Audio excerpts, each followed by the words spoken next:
It's a strange thing to realize that after a lifetime of being everything to everyone, you can suddenly feel invisible. You become the reliable one, the helper, the person who's just there. But what happens when you realize that the person you've lost track of is you? My story is about that exact moment. It's about the hard, quiet decision to stop being the person everyone else needed and start the journey of coming back to myself. On that note, I wanted to share a book that speaks to this feeling perfectly. It's called Coming Back to Myself: 60 Liberating Truths to Find Yourself Again. It's a wonderful guide for anyone who feels it's time to reclaim their own peace. My story starts with the text message that showed me it was time. Make sure to like, share, and subscribe to the channel. I was supposed to land in San Diego. I had my boarding pass on my phone, and my son, Richard, was meant to pick me up at the airport to help with the kids for just a few hours before we all settled into the condo. Instead, I woke up this morning in Monterey. I'm alone, and I've never felt more peaceful.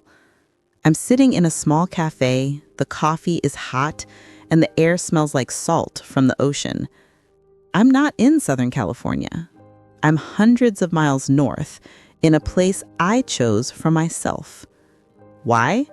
Because a single text message proved I wasn't invited on a family vacation. I was booked as the babysitter. My son, Richard, and his wife, Stacy, are at this very moment probably landing in San Diego, expecting me. They don't know I'm not coming. When they find out, they are going to be furious. In fact, I already know the word they are going to use. They're going to call me a traitor. That's what my own son and his wife called me. A traitor. All because I secretly changed my vacation plans to avoid being their free, round-the-clock nanny. It all happened so fast. I was sitting in my little house in Bellevue, Washington, just outside Seattle, getting my things together for the trip. I was looking forward to it. I truly was. They had promised this time would be different. They promised we would share the responsibilities, that I would get to relax by the pool too. My phone buzzed on the counter. It was a group text from my daughter-in-law, Stacy. I glanced at it, just the preview on the lock screen. I didn't even have to unlock the phone to see the line that stopped my heart. I saw my name, and I saw the words, "Nights are hers." My blood just went cold. I stood there in my kitchen, looking at that little glowing screen, and realized the truth. The entire trip, the big condo in Mission Bay, the talk of the zoo and SeaWorld, it was all a package deal.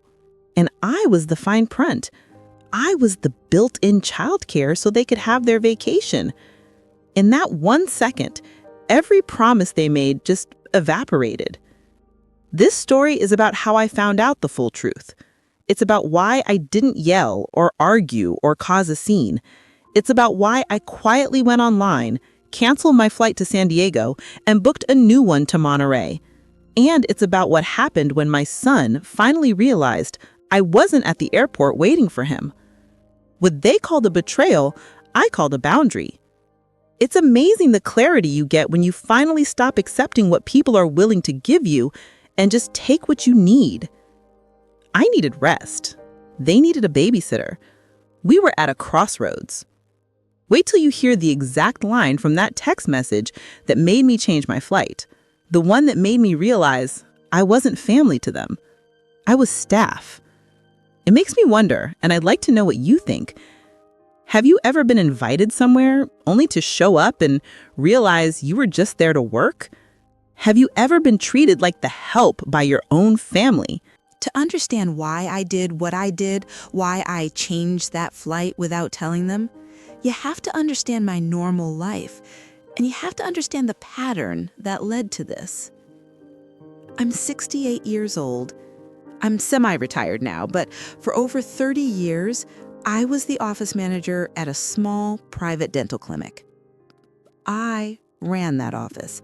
I kept the books, I handled the schedules, I knew every patient by name. I'm good at organizing. I'm independent, I'm single, and I've built a life for myself here in Bellevue that I really enjoy. It's not a loud life, but it's mine. I have my tidy routines. I have a wonderful group of friends from my church. I have my gentle walking group that meets at the park 3 times a week, rain or shine. These things might sound small, but they're my structure. They're my social life. They're what I look forward to. And then there are my grandkids. I have to be very clear about this. I love my grandkids with my whole heart. They are smart and funny, and I would do anything for them. Richard and Stacy know this. They know I love being grandma. And that's how it started. That's the tool they used to take my no away. It began slowly, as these things always do. When the grandkids were babies, it was, "Mom, can you come over? I just need a shower." Or, "We're just going to run to the store. We'll be back in an hour." An hour would turn into 3. Then it became the Sunday drop-offs. They'd text me Saturday night, "We're bringing the kids by tomorrow morning. We just need a break." It wasn't a question. It was a statement. They'd arrive, hand me the diaper bag, and be out the door. No pay, of course. No end time. "We'll be back after brunch," they'd say, but brunch would stretch until late afternoon. Then came the weeknight emergencies. "Mom, Stacy's stuck in a meeting. Can you get the kids from daycare?" "Mom, Richard's not feeling well. We need you." They had their magic phrase, the one that always worked. "You're the only one we trust, Mom." It sounds like a compliment, doesn't it? But it's not. It's a box. It means you're the only one who can't say no. And they normalized it. It became my job. It was just the family helps family rule. But the rule only seemed to go one way. Do you know what the real cost of this was? It was my life. The small things I loved. I stopped signing up for the watercolor class at the senior center because I knew I'd just have to miss it for a babysitting emergency. I remember, clear as day, pushing off my own annual medical checkup, just a simple blood pressure check, because they had a work crisis and I was the only one who could help. I was putting their convenience ahead of my own health. My love for my grandkids was being used to erase my boundaries. My no didn't exist anymore. So I had started to pull back. I was feeling tired, resentful, if I'm honest. I started making excuses. "Oh, I have a church meeting. My walking group is doing a special event." I had to, just to get a few hours to myself. They must have sensed I was drifting, because that's when Richard called with the big proposal, the San Diego trip. He laid it on so thick. "Mom, this isn't for us, it's for you," he said. "We want to treat you. This time will be different, I promise. We booked this huge condo right on Mission Bay. It has a pool. You can just relax." He promised, and I believed him. I was so desperate for them to see me as a person, as his mother, and not just as the default babysitter, that I bought every word. That's the part that stings. I let myself hope. It makes me wonder, and I really want to know what you think. When does helping turn into being used? Where is your line? So Richard calls me. It was a Tuesday evening right after my walking group. I was still cooling down, had my feet up.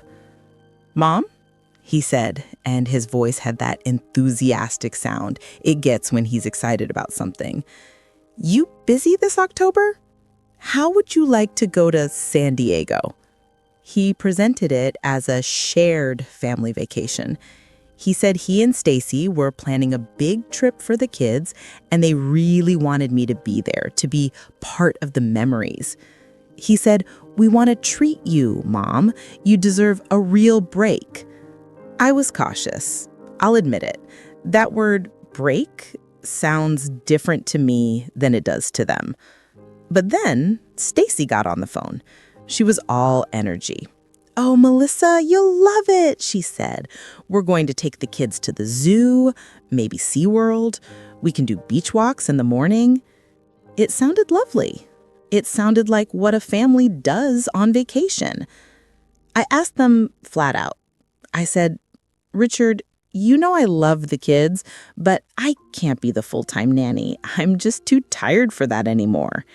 And he was so quick to reassure me. I remember his exact words. He said, "Mom, no, absolutely not. We'll rotate the childcare. You relax too. That's the whole point." We'll rotate. That was the promise. It was said out loud on the record. And that little bit of hope I'd been trying to ignore, it just bloomed. I thought, okay, maybe they see it now. Maybe they finally get it. So I agreed. I was genuinely excited. I went online and used my airline points to book my flight from Seattle to San Diego.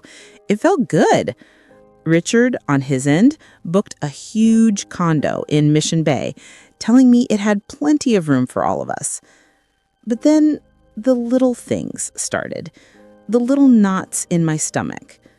About a week later, Stacy sent me an email. The subject line was San Diego packing. I opened it thinking it was about swimsuits and sunscreen. It was a full schedule, but it wasn't our schedule. It was the kids' schedule. It was a detailed list of their nap times, their snack preferences, what books they liked at bedtime, the specific brand of yogurt they ate. It read like a manual for a caregiver. There was nothing in it about the zoo or the beach walks. There was nothing about what we would do. I tried to brush it off. I told myself she was just being organized. She's a planner. That's her personality. Then, a few days after that, Richard called. It was a quick check-in, but he asked me this one strange question. He said, "Hey, Mom, just making sure you're feeling good. You think you'll have enough energy for some long days?" I laughed it off, but it stayed with me. Why would he ask about my energy? You ask about someone's energy when you're expecting them to work. You don't ask someone to relax by the pool and then question their stamina. The hope I'd felt started to get a little shaky. It was still there, but it had that familiar knot in its stomach. The final little flag was about the logistics. I asked Richard what time he'd pick me up from the airport. "Oh, that," he said, a little vaguely. "My flight gets in just before yours, but Stacy and the kids land a bit later. So the pickup time, it might shift. We'll figure it out." It all felt loose, and my experience has taught me that when their plans are loose, I become the solution. I become the one who has to be flexible. But I'd already booked my ticket. I had given my word. I kept telling myself, they promised. He said we would rotate. It will be different. I wanted to believe it so badly. Looking back, those red flags were waving right in my face, but I chose to ignore them. It makes me curious. What would you have done? Would you have still gotten on the plane, or would you have started asking tougher questions right then and there? It was 2 days before I was supposed to fly to San Diego. I was in my kitchen, standing at the counter. I had my weekly pill boxes out, the little plastic ones, Sunday through Saturday. I was sorting my blood pressure medication and my vitamins for the week, making sure I had enough for the trip. It's just a normal Thursday morning routine. My phone was on the counter next to me. It buzzed. I glanced over. It was a group text with Richard and Stacy. I saw Stacy's name and a preview of the message on the lock screen. I didn't even have to pick up the phone. I just read the preview. It said, "Once Mom gets here, we can finally have a real break. Nights are hers. I just stopped. I had a little white pill between my thumb and forefinger, and I just froze. Nights are hers. It wasn't a question. It wasn't, do you think Mom would mind? It was a statement, an assignment. My hands felt very steady. I put the pill down, wiped my hands on a dish towel, and I unlocked my phone. I opened the message thread. There was more. Oh, there was more. Stacy had sent that first message. Richard had replied, "Perfect. Let's book that late dinner at 8 p.m. then. She'll have the kids anyway." Stacy sent another, "Exactly. And she naps early in the afternoon, which is perfect for her to take them in the morning so we can sleep in." I scrolled up just to be sure. I reread the entire conversation. There was no mention of asking me. There was no rotation calendar. There was no, "Mom, you relax by the pool." They were planning their vacation around my free labor. They had scheduled my naps. They had given me the nights. They had given me the mornings. They had, in effect, punched my time card for me. All that talk about sharing the vacation, all those promises, they were just words to get me on the plane. They were just what I needed to hear so I'd book my ticket. I felt calm. It wasn't the hot, angry rage I would have felt 20 years ago. It was a cold, sharp clarity. It was the feeling of a lock clicking into place. I finally saw the truth. I wasn't their mother. I wasn't a guest. I was the equipment. I did two things. First, I held down the power button and the volume button, and I took a screenshot of the conversation. I saved it. Receipts, as they say. Second, I put the phone down. I didn't reply. I didn't text back, "What about rotating?" I didn't call Richard and yell at him for lying to me. I just went back to my pills. I finished filling up Thursday, Friday, and Saturday. I slept on it that night. I lay in my bed, in my quiet house, and I thought about that condo in Mission Bay. I thought about them sleeping in while I handled breakfast. I thought about them going out to a fancy late dinner while I tried to get two tired children to bed in a strange place. And I realized I wasn't going. The promise was broken. The invitation was a fraud. So the deal was off. They had planned their entire vacation without asking me. They just assumed I would show up and do the work. They forgot one very important detail. They forgot that I was the one holding my own plane ticket, and I was the only one who could change it. It brings up a question, doesn't it? What would you have done right after you read that text? Would you have confronted them, started a fight, or would you just done something quietly? The next morning, I woke up and the first thing I felt wasn't anger. It was resolve. That cold, clear feeling was still there. I knew exactly what I had to do. I made my coffee, sat down at my little desk in the living room, and opened my laptop. I didn't second guess it. I didn't pace the floor or wring my hands. First, I went to the airline website. I canceled my flight from Seattle to San Diego. Since I'd used points, they went right back into my account. It was clean, simple. Then I looked at the map. Where did I want to go? I thought about places that were quiet, places that were for me, and my mind went straight to the Central California coast. Monterey, Carmel. I'd always wanted to see the aquarium. I'd always wanted to see that rugged coastline. It was the complete opposite of a crowded condo filled with screaming kids. So I used my points and I booked a new flight, Seattle to Monterey Regional Airport, just like that. Then I found a small, charming inn online right near Lover's Point. Not a family resort, just a quiet place with good reviews. I booked it for 4 nights. I even went ahead and bought myself a single adult ticket to the Monterey Bay Aquarium for the next day. This all took maybe 20 minutes, and with every click of the mouse, I felt lighter. I felt like I was taking my life back. Only then, when everything was booked and paid for, did I pick up my phone. I opened the group text thread with Richard and Stacy. I saw their messages from the day before, still sitting there, making plans for my time. I typed one sentence. My plans changed. I won't make San Diego. That's it.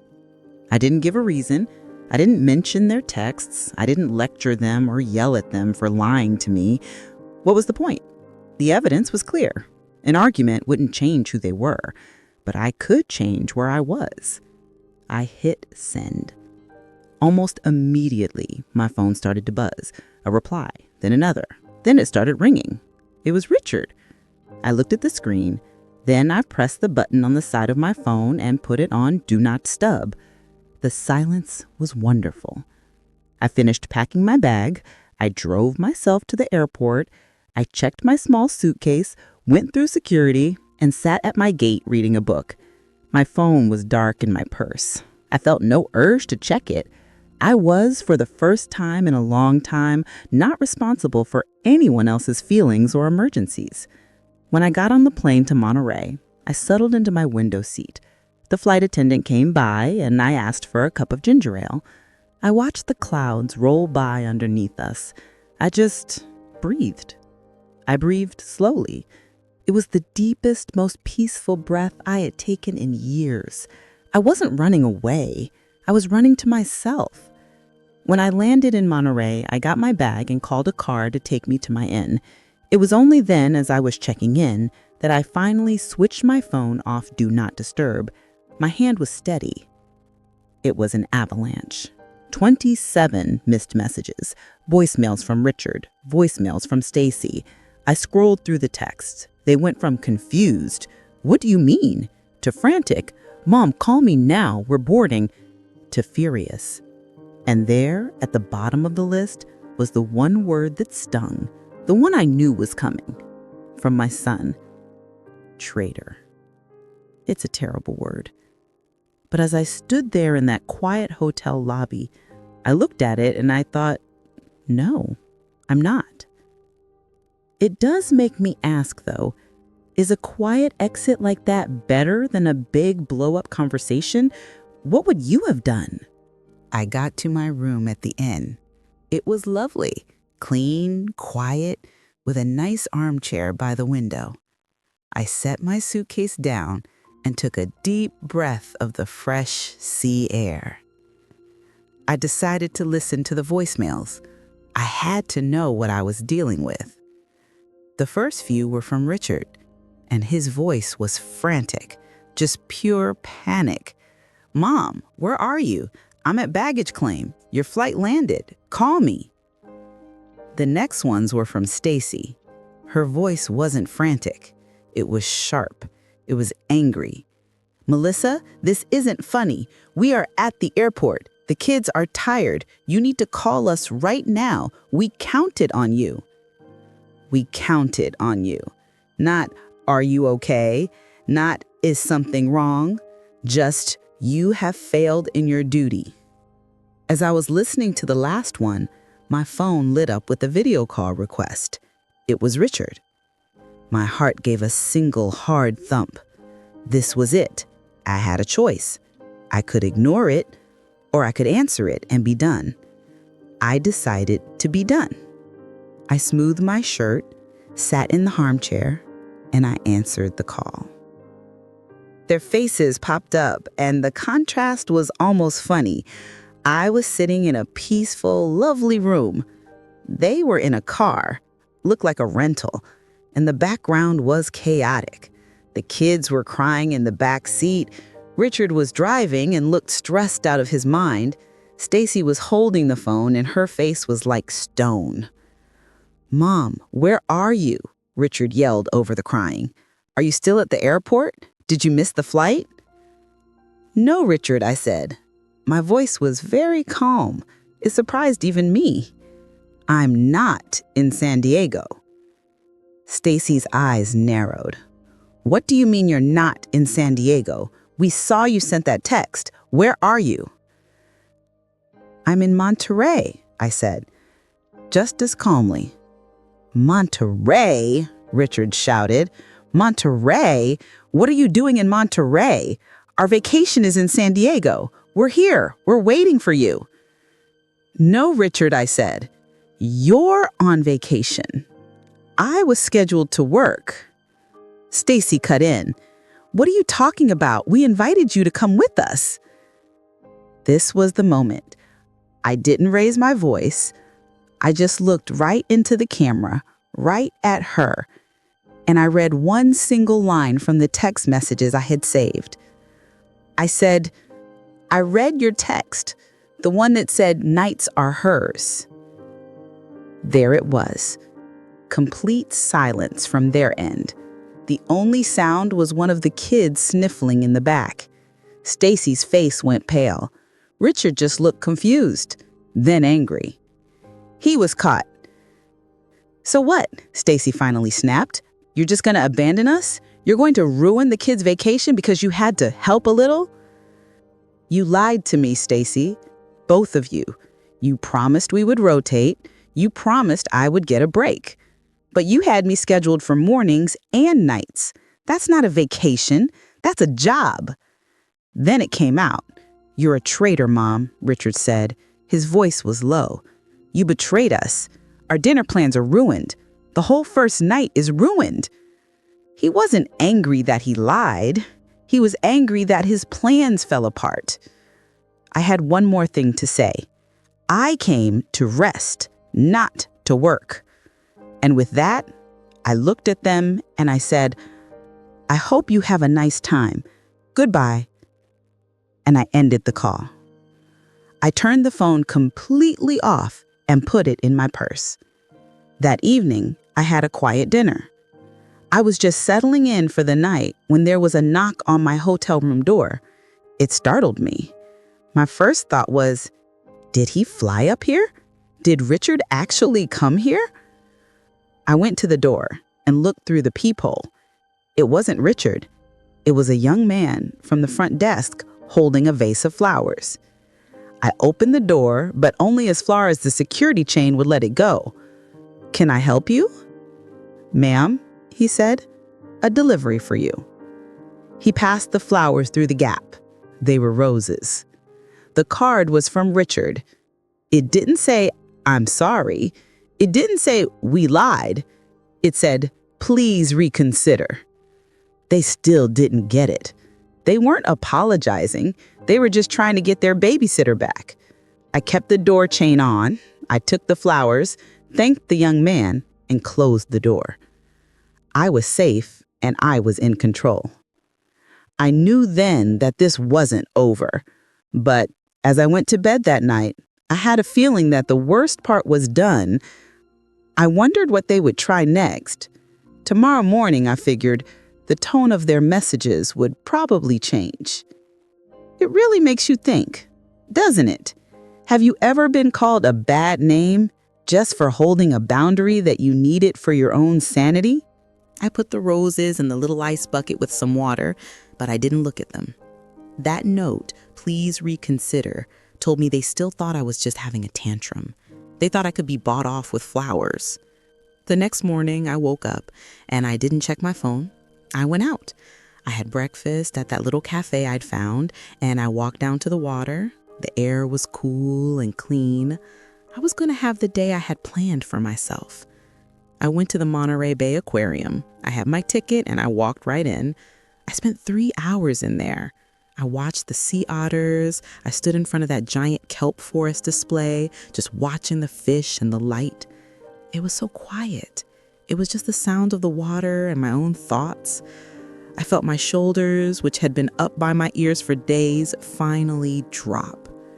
It was only after, when I was sitting on a bench outside, that I turned my phone back on. The tone had changed completely. The anger and panic were gone. The first message was from Stacy. It wasn't an apology, not really. It was a plan. She had forwarded me an email confirmation. It was a booking for a local San Diego babysitting service for every evening of their trip. Then there was a screenshot of a sign-up for a kids' day camp near their condo. She had written, "We're handling it. I've also found a few more day camp options. We should have done this from the beginning. We'll cover all childcare for any future events too." It was a start. It wasn't, "We're sorry." It was, "We fixed it." It was practical. It was, well, it was a receipt. Then there was a separate text from my son, Richard. It was short. He wrote, "Mom, I am so sorry. There's no but. I let things get lazy. You were just the easiest option and I kept taking it. I'm sorry I lied to you and I'm sorry I called you that name. I get it now. I hope you'll let me make it up to you when you're back." That one hit me. The "I'm sorry but" was gone. He just said it. He admitted he'd used me because it was easy. It was the most honest thing he'd said to me in years. I didn't reply. Not yet. I put my phone back in my purse. I wasn't going to spend the rest of my vacation negotiating their feelings. I spent the afternoon doing exactly what I wanted. I got in my rental car and I drove a little ways down the coast. I stopped at an overlook on the 17-mile drive and just watched the waves crash on the rocks. It was beautiful. I bought 2 little postcards, one of a sea otter and one of the rocky coast. I wrote on them to my grandkids, telling them I was thinking of them and I'd see them soon. I mailed them from the hotel. That evening, I finally texted Richard back. I kept it simple. I told him I was safe and having a restful time. Then I wrote, "I'll be back in Seattle on Monday. I am willing to meet you and Stacy for lunch next weekend. A public place, just us. We can talk then." I set the terms: a short time slot, in public, and most important, no childcare tasks attached. This wasn't going to be me coming over to talk while I watched the kids. This was going to be adult to adult. I felt a sense of relief, but I wasn't naive. Words are just words. Actions are what matter. They had sent me proof of action in San Diego, but the real test was still coming. The real test would be, what happened when we were all back home in Seattle? It makes me wonder, what do you need to see before you can trust that someone has really changed? Is it the words they say, or is it the actions they take? What proof do you really need? I flew back to Bellevue on Monday, as planned. My little trip to Monterey was exactly what I needed. I felt rested and, more importantly, I felt sure of myself. That Saturday, I drove to the restaurant I had picked. It was a bright, open cafe, the kind of place where you order at the counter. It was public, and it wasn't a long, formal meal. I got there a few minutes early and found a table. I'll be honest, I was nervous. I didn't know who was going to walk through that door. Was it going to be the apologetic son from the text message, or the angry, entitled one from the video call? At 11:30, right on time, Richard and Stacy walked in. The kids were with them. My heart sank just a little, but then I saw Stacy guiding them to a small table near the door. She pulled out coloring books and some packed snacks from her bag. She looked over at me, caught my eye, and said, "Hi, Melissa. We've got a sitter picking them up in an hour for the afternoon. We just wanted them to be able to say hi first." Richard came over to my table alone. "Hi, Mom." He looked tired, and he looked sincere. This was the proof. This was the receipt. They arrived on time. They brought their own supplies for the kids. They had a sitter booked before I had to ask, before it became a problem. They had a plan that didn't involve me. After the kids said a quick hello and went back to Stacy, Richard and I sat down. Stacy joined us a minute later. It was awkward for a moment, but I knew I had to set the new standard, and I had to do it out loud. I looked at them both, and I said, "I'm glad we're doing this, but things have to change. For good." Richard just nodded. "Whatever you say, Mom, you're right. From now on, I said, keeping my voice steady. You have to ask me first. You can't just tell me. You have to ask. And if I say yes, it will be for a set time. I'll come at 2 and I'll leave at 5. And if I say no, that has to be the end of it. The answer is just no. It stands. Stacy met my gaze. That's fair, she said. That's more than fair. We relied on you. It wasn't right. They agreed. Just like that. There was no argument. There was no but. There was just acceptance. We had lunch. We talked about their trip. After they'd hired the sitters, it sounded like they actually had a good time. We talked about my trip to the aquarium. It was quiet. It was a little strained, but it was a start. It was real. My son and his wife called me a traitor. They called me that because I stopped being the person they found it convenient for me to be.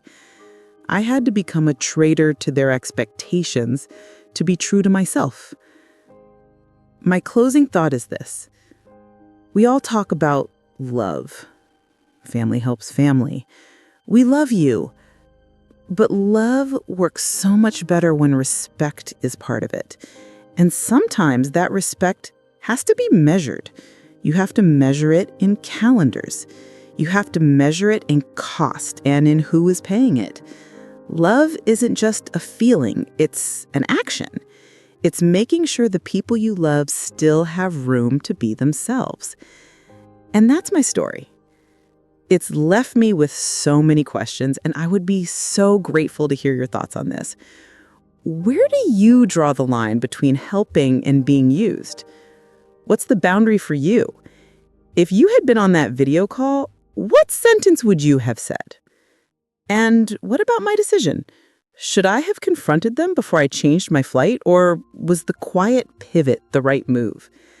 Your stories and your wisdom in the comments are always so helpful to me and to everyone else who reads them. If this story felt true to you, if you've ever felt like the default helper, please give this video a like and maybe share it with someone who needs to hear they're not alone. And if you haven't already, I'd be so pleased if you'd subscribe to the channel. We have a lot more stories to tell. Lastly, remember to download this wonderful book called Coming Back to Myself, 60 Liberating Truths to Find Yourself Again. You'll find it in the pinned comment below.